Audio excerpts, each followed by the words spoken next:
Chapter 1. I woke up before anyone. The orphanage was quiet. It always was. The sun was coming over the horizon, yet it didn't light up the tiny, nearly non-existent patches of grass on the dry ground, or the rusty wire that trapped the orphans. I didn't need the light. I got up from my bed, making sure not to hit my head on the bed above me in the cramped space that was called a triple bunk bed. Then I opened the bedroom door, stepped through the doorway, and closed it, making sure not to step on the creaky planks that were outside every bedroom. I walked down the hall, the wood leaving small splinters at my feet. I went past the bathroom, where I could see that the tiles were starting to grow mold, and past the kitchen, the smell of cinnamon buds and rotting fruit making me feel sick. I would decide later not to eat breakfast. I walked through the playroom. The old, fading carpet and the broken toys from decades ago made this room feel like it was meant to be in a museum exhibit. Old, forgotten, a place of sorrow instead of joy. I carefully stepped over what I could only assume was once a train set. The only thing recognizable was a conductor's hat. Then I opened the door that led to the back garden, the old rusty hinges squeaking as I could. I walked over to the shed, the stone path and grass beneath my feet feeling gentle against the splinters and scratches on them. I opened the shed door, the old wood creaking and the hinges squealing. I walked through the doorway, the bugs on the cement scattering away to the shadow of the small area. As I flicked on the light, the wasps and moths in their small nests atop the roof beams flew to it, only to be zapped and killed by the electric current that went through the light small cage. I felt like the bugs, wanting to go somewhere better, to escape, but locked out and unable to see another way out of my cage. I grabbed a box of matches from the shelf, the rats scurrying away as I did, and some cigarettes from another shelf, and a small bag of meaning Kishkaga juice from a cabinet. The spider was looking at me, but not doing anything. Then I turned off the lights and left the shed. The garden behind the shed was a husk of its former self. The once beautiful flowers and wildlife I had only seen in pictures from decades before were gone. The supposed bushes and had turned to ash. The once beautiful daisies and starflowers having died and decomposed long before I was sent to the orphanage.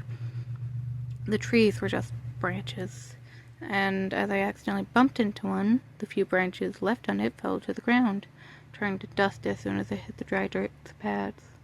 The only thing that wasn't dust, or so fragile that it would turn to dust from the slight breeze, was the old yew tree. It was around 20 feet tall, but I could imagine, when it was alive, I could imagine the green leaves.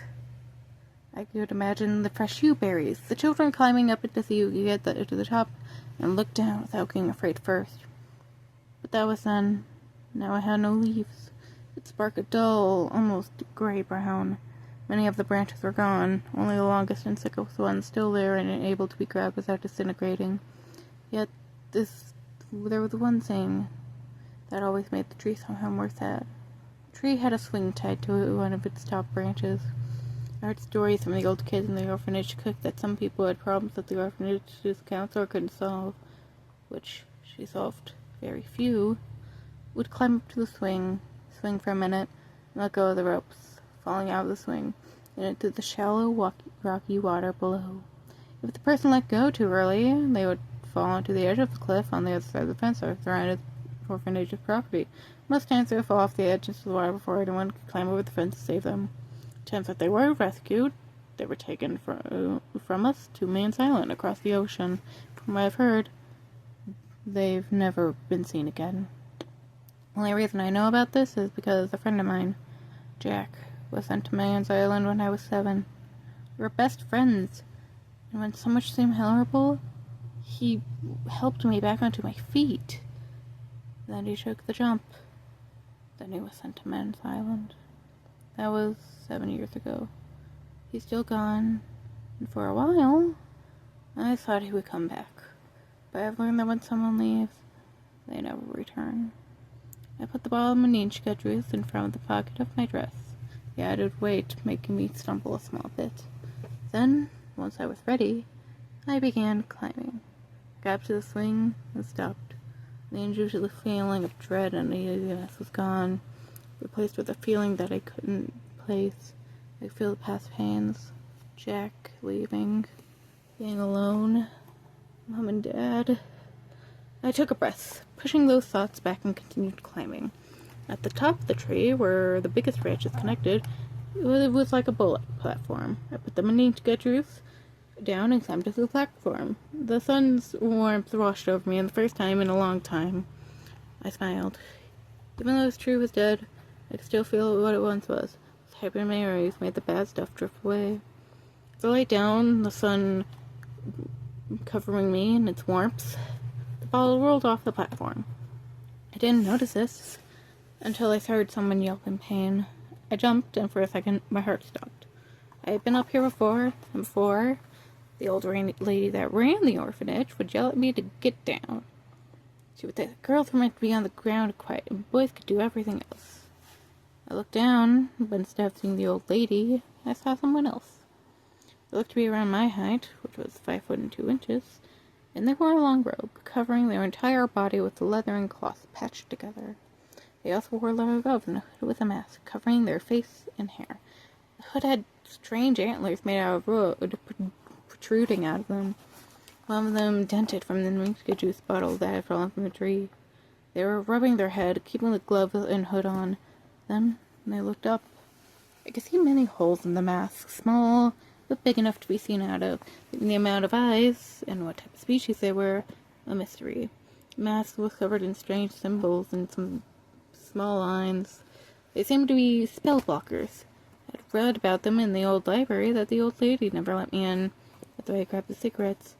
Because to get into the library, I had to bribe the hall monitors, who always smoked in the halls, which, although could cause a fire, got me into the library so I could read a book and learn about the world outside of the orphanage. My train of thought was interrupted as the person began climbing the tree. I felt panic rush to my body. I didn't know this person. What if they were working with the lady? I didn't want to go down to the cellar. Not again. I began climbing down the tree on the opposite side that I came, and shaking as I grasped and clung to the branches and bark that still remained. To put my foot on a branch, it snapped, making me lose my balance. I panicked, and seeing the tree a few feet away from me, I launched a tree into it. My hand grabbed it, squeezing it for dear life. My hands were sweating by now, and I could feel my grasp slipping as I tried to grab something else. The rope, the tree, anything. My hand slipped off the wood. For a second, the world stopped. My body felt light.